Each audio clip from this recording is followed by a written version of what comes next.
Ouija, tarot, claromancy, incantations, and gambling are all a part of what makes Balatro, the roguelike card game, so addictive you can't put it down. But is it all calculated evil? Or is it simply a genius use of a variety of elements that form a poker-based game that is perfect for Nintendo Switch? Welcome to another episode of Player Skip on GameList Plus.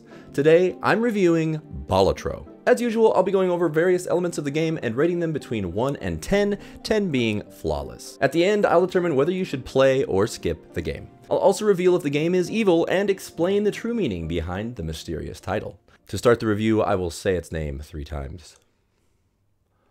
Balatro. Balatro.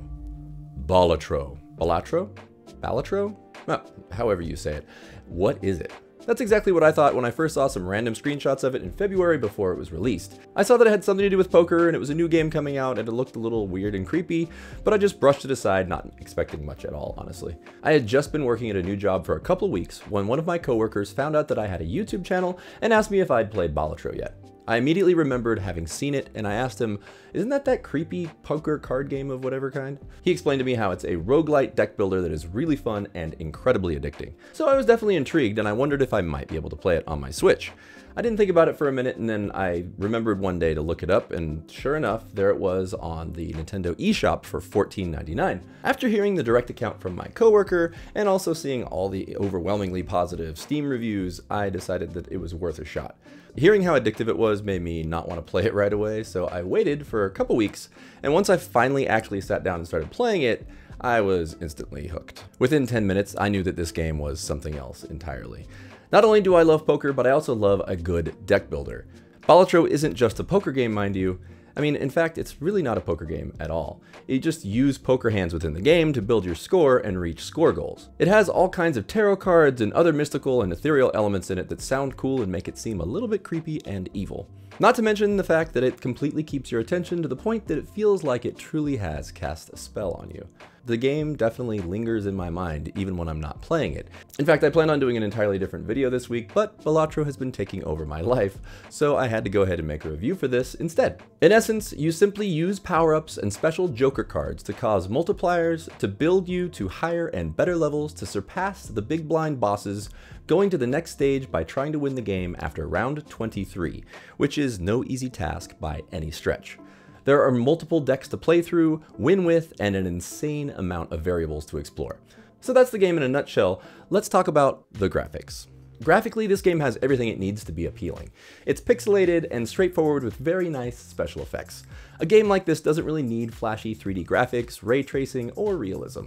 Plain old cards, including regular playing cards with tons of artistically styled jokers, tarot cards, planetary cards, and mystical others will keep your eyes pleasantly busy. As basic yet colorful and appealing as this game looks, the slick gameplay is what Balatro is all about. This obviously isn't a graphics-heavy game, so the Nintendo Switch handles it beautifully. Some of the text is a bit small on the Switch screen, but you won't have any problems looking at it on a full-size TV. And really, once you learn each of the powers and the cards, you don't have to really do a lot of reading anyway. The frame rate stays pretty darn consistent, nice and smooth for the most part. There's a tiny bit of stuttering when a lot is going on screen, but it's nothing even close to distracting.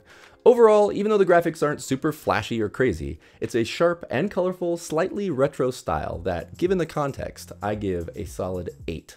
Now, about the gameplay. Very quickly, if you're enjoying this video, this is the perfect time for you to hit that like button. It definitely helps the channel a lot, and also don't forget to subscribe so you can see all my upcoming videos. Anyway, is the game evil?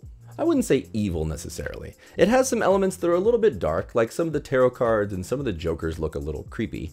There is a Ouija card, but you don't use it to summon spirits. It's one of many of what are called spectral cards. So is incantation, hex, deja vu, and many other spiritual sounding consumable cards that modify your deck. These are just some elements that make up the style of the game and more importantly change the deck in dramatic ways. Calculated evil? Maybe not, but calculation is mainly what this game is all about. Each and every round, your goal is to create poker hands that give you multiplier scores based on the type of hand you get and the cards that you use to amplify them. You can level up specific types of hands as well as use specific jokers in all kinds of poker game-breaking ways. Really, one of the most fun things about this game is making your poker hands do something completely off the wall to give you ridiculous amounts of points. There are so many different variables possible in this game that I feel like I have barely scratched the surface, and I have played this game a lot. That desire to just keep going and see what else there is to be scored and done is what keeps the game interesting. Balatro consistently has me saying to myself, one more run. The roguelite gameplay means that you will end up failing a lot. You'll be collecting cards that may return in your next playthrough, edging you that much closer to that ever so desirable win. Once you've won, there are all kinds of other goals to go beyond winning with just the first deck. This game really does get its hooks in you with the almost slot machine-like gambling but organized chaos elements. There is a meticulously crafted gameplay mechanic of multiplication without showing you a total, while at the same time allowing you to actually do the calculation yourself if you really want to take the time. It's one of the elements in this game that makes it so appealing and addictive. That hopeful feeling you get when you click to tally up the score of your hand definitely has a bit of a slot machine feeling. You can play all willy-nilly, hoping for the best and just throw away discards in hopes of getting other cards, or you can be very meticulous and go card by card and see what cards are left in the deck. You can eliminate cards and use power-ups as you need to get the best possible outcome. The choice is yours, but luck will always have something to do with it. I feel like I'm going to continue to go through different phases with this game as I continue to play. I'm on the more relaxed mode of playing and seeing what happens for the most part. But for some runs, I've gotten very meticulous with what my choices are and very careful not to hit the wrong button. When I first was playing, more than a few times I hit the X instead of the Y to discard instead of play my hand. And that is a very sad mistake indeed. It is a mistake that can easily end your run, but you could always do one more. I'm reviewing this game as a whole for any system you're playing on, but I have to say, playing it on Nintendo Switch is just the perfect way to do it. Having the game in your hands to play wherever you go lends itself perfectly to the one more run type of gameplay that Balatro offers. Much like having a game on your mobile phone, playing it on the Nintendo Switch is an absolute joy on the go. I can definitely see why someone would want to play it on a PC to use their mouse and of course live stream and all that, but using the D-pad or analog sticks works just fine as well. Do I have any negative feelings about the game? I found myself getting frustrated from time to time because I would get so close to getting past one of the bosses and fail by just a few points, but that feeling of wanting to try just one more time is so powerful. This is really one of the most addictive games I've ever picked up on the Nintendo Switch. This game is going to be one of the biggest hits of the year, guaranteed. I'd say it's definitely going to win awards as well. I've even seen one reviewer contend that it will be Game of the Year. I think that's a little bit of a stretch, but time will tell. All in all, I could go on and on about how great this game is, but when it really comes down to it, this is really just one of the best deck building games I've ever played. I give the gameplay in Balatro 10 out of 10. It's just amazing.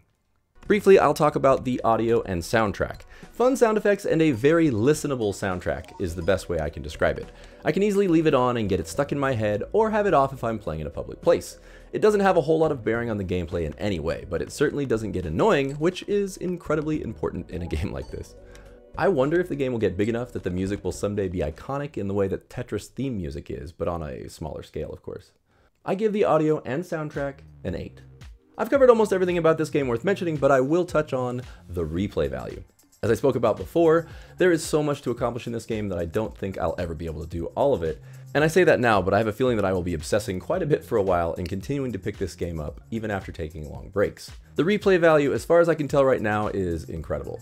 I imagine at some point I might feel less compelled to turn it on all the time, but this just seems like the perfect thing for upcoming trips that I have planned to keep me busy while waiting in the airport or on a flight, in an Uber, at a hotel, playing instead of eating, playing instead of going to work, seeing my family, friends, petting my dogs, showering, brushing my teeth.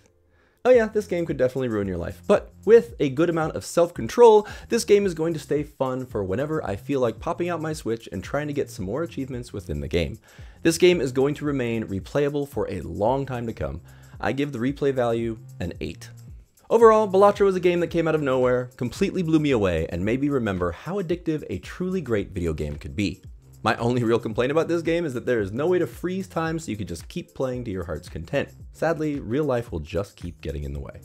If you really want to have a normal balanced life, then maybe Balatro is not a habit you should pick up. But you know, if you're a fan of roguelite deck builder games, you cannot miss Balatro. It's unavoidable. I give Balatro, as a whole, a solid 9 out of 10. It is truly excellent. Which comes to the next question, should you play or skip Balatro? It may seem obvious from my glowing review that you should definitely play it, but that comes with a warning. If you have a highly addictive personality, it might be a recipe for disaster. You may not be able to stop playing, and in that case, you should probably skip this game, but good luck with that. And finally, is this game calculated evil or a perfect Switch game? Well, I gotta be honest, when I first saw stuff about this game, I heard about how addictive it was, and I also, when I first started playing, I got some creepy vibes. The fact that I'm so entranced by it does feel like a spell has been cast on me and all the other players who play it. But what does Balatro mean? The Latin meaning for the word is jester or fool, which makes perfect sense, as Jimbo, the main character, is our guide through the game. Or maybe we're the fools. I don't think this game is actually evil. I do think that Balatro is a modern work of gaming genius that uses the elements of an already incredible game of poker and makes it into one of the most entertaining, fun, and enticing addictive things I've played in years. It may not be the absolutely perfect game of all time, but it is definitely perfect for playing on the Nintendo Switch. But that is just what I think. What do you think? Is Balatro actually evil at its core? How addicted to this game are you? What is your favorite deck builder game if it's not this one?